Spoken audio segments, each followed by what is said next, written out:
Okay, so Pramila Jayapal was talking to America's sweetheart, Miss Rachel Maddow, and she was basically outlining for us why her, as well as the Congressional Progressive Caucus, folded under pressure and allowed the two infrastructure bills to be decoupled after once promising that they wouldn't. Check out her reasoning, check out how pathetic this is, and then I'll talk about it. Is Washington Congresswoman Pramila Jayapal, chair of the Congressional Progressive Caucus, who has been a key player in these negotiations and remains so. Congresswoman Jayapal, it's really nice to see you. Thanks for being here. It's great to see you, Rachel. So, what happened with the passage of this bill on Friday? We have been talking for weeks, if not months, I think weeks at least, about you wanting to pass, you and the Progressive Caucus wanting to pass the infrastructure bill and the Build Back Better bill together. One of them went without the other in exchange for a promise. How strong is that promise? Well, Rachel, first of all, 5 weeks ago, there was no Build Back Better bill. There was no negotiated agreement between the two senators that you mentioned, Manchin and Sinema, and the White House and the House. There was no text. There was no vote to move the bill forward before the final vote at the end. And as you know, the Progressive Caucus stood up strong, not once, not just once, but twice, to make sure that that we didn't pass the infrastructure bill without the Build Back Better bill. And we made a tremendous amount of progress. Now, what happened on Friday is that we were all set to pass both bills.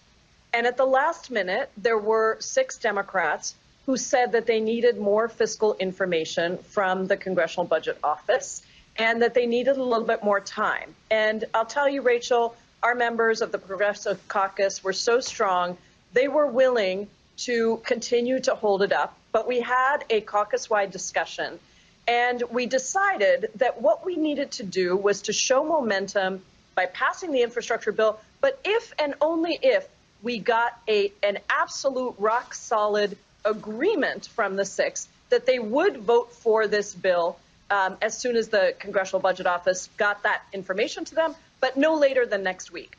And that is the agreement that we finally agreed to. I believe, and I'll tell you, they made a commitment to me one-on-one. They made a written statement. They also made a commitment to the president that they did not believe that any information would change substantially from what had already been provided and that we would pass the bill next week. And, negotiate. Wow. Wow. What a lame excuse. And I mean, this really just shows you who our political leaders are, the ones that we're supposed to trust and look to and actually believe in, and that they'll deliver for us. They never do. So let's get into this. She says, we stood up strong and made a tremendous amount of progress. Let's just stop right there. What do you define as progress, Ms. Pramila Jayapal? What? Because I've been watching this from afar, and everything that I've seen is absolutely terrible. So provision after provision being stripped out of the bill, provisions that are incredibly popular, such as having Medicare negotiate for lower drug prices, that polls at 88%, gone. Why? Because of big pharma greed. Paid family leave, gone. Why? Because people are corrupt. I mean, so what progress are you making? You haven't been making any kind of progress in the eyes of the American people.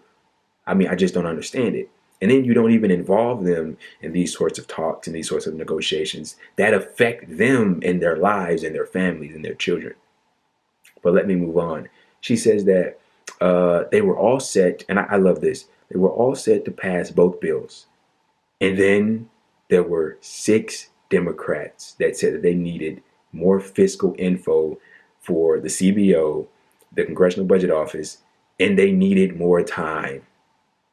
Well, you know what? If I'm somebody that actually gives a fuck about the American people and actually believes in these policies that were stripped out of the bill and actually believes in passing the bill, if that's something that I believed in, as soon as those 6 Democrats say, hey, I think we need more, we need a word from the CBO, and we just need more time. We just need more time.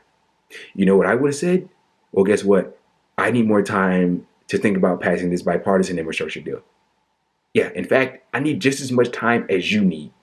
So whenever you're ready, I'll be ready. They didn't respond that way. They didn't respond that way. No, they said, she says the Congressional Progressive Caucus was willing to continue to hold up the passage of the bipartisan infrastructure. Well, why didn't you? Why didn't you? Why give away all your leverage for a fucking promise?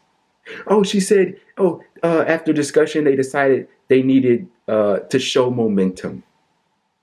So you're an American. Would you rather receive momentum or lower drug prices? Momentum or paid worker family and medical leave? Momentum or free community college? Momentum or Medicare covering hearing, dental, and vision? One is different from the other. One is something that's intangible that you can't see, touch, or feel. The other is something that will dramatically improve your life. I don't understand it at all. But I do. She's weak, as well as the other progressives. You're telling me you couldn't get together 15 people, however many it would have took to not allow that to pass, but they all got together and united based upon a fucking agreement? She says, but only after they recorded a rock solid agreement from the six. Wow. Hey, guys, we don't need to worry. The agreement is rock solid. It's rock solid. I mean, how often do you get rock solid agreements? Pathetic. She says the rock solid agreement that they'll vote for it no later than next week. It's a commitment and a written statement. They got it on fucking paper. That's all you need. They got it on paper, guys. It's not just their word. They got it on paper. Look at that. I'm going to tell you what's going to happen. Next week, but no later, the end of next week, whenever that comes around, this is what those 6 Democrats are going to say. Man, you know what? I think we need, give us another week. Before Christmas and we got you. Before Christmas and we got you. Pramila Jayapal goes, all right. And she'll come out to the public. Hey, we got another rock solid agreement. They wrote it down this time. This time they wrote it in pen. And they said, by Christmas is going to roll around. Holiday break, bro. Let's wait till 2023. Then we'll wait 2023. 2024 comes around. They get washed. That may just happen anyway. Look, man,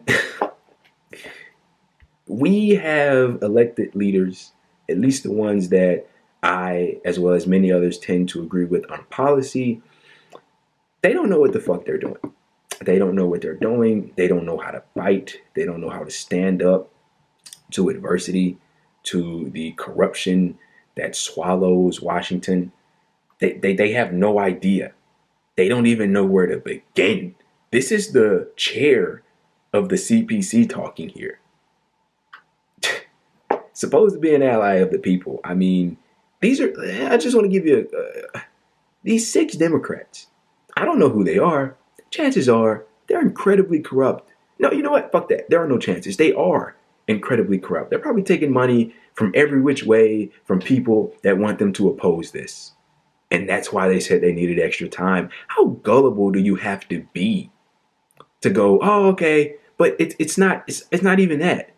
They felt the pressure because we got reports, of Nancy Pelosi, Joe Biden, these Democratic leaders with a lot of power and influence and cachet that were basically telling these quote unquote progressives, these failures, hey, you need to get in line and vote for this bill. Your little performative tactics, they worked up till now, but we can't wait. The voters need this bipartisan infrastructure bill. Really? What's that going to do for them? It's largely a corporate giveaway. It's only about $550 billion in new money. And that's supposed to be it. Look, man, if you do get a spending bill, it's going to be incredibly weak if you do get one. But this is just another encapsulation of our elected leaders in Congress, these so-called progressives, not doing what they were sent there to do. As I said before, and I'll reiterate it, they have absolutely no clue what they're doing whatsoever, and it's incredibly sad.